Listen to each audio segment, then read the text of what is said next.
March 2025 3ನೇ ತಾರೀಕಿನಿಂದ assembly ಪ್ರಾರಂಭ ಆಗ್ತದೆ.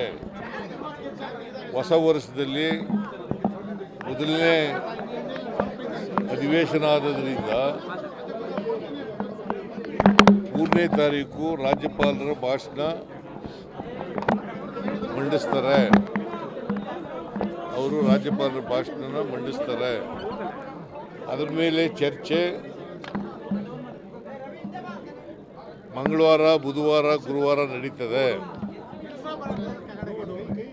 ಶುಕ್ರವಾರ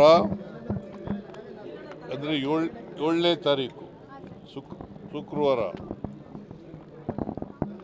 25-26ನೇ ಸಾಲಿನ ಆಯವ್ಯಯವನ್ನು ಮಂಡಿಸ್ತೇನೆ.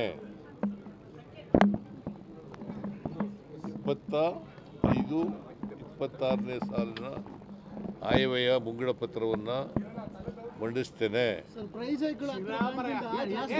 ಕಾಳೆಯ ಏನು ಒಳ್ಳೆ ಬೆಂಕಿ ಬಿದ್ದವನ್ನ ಕಡ್ತಿಲ್ಲ.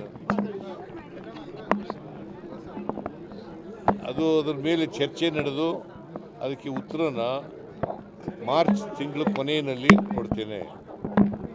ಗೊತ್ತಾಯ್ತಾ? ಆಮೇಲೆ ಎಷ್ಟು ದಿನ ನಡೆಸಬೇಕು ಅನ್ನೋದ್ರ ಬಗ್ಗೆ ಬಿಸ್ನೆಸ್ ಅಡ್ವೈಸರಿ ಕಮಿಟಿನಲ್ಲಿ ತೀರ್ಮಾನ ಮಾಡ್ತೀವಿ. ಇವತ್ತು ನಾನು ಬೇರೆ ಬೇರೆ ಇಲಾಖೆಗಳ ಜೊತೆಯಲ್ಲೆಲ್ಲ ಸಭೆ ಮಾಡಿದ್ದೀನಿ.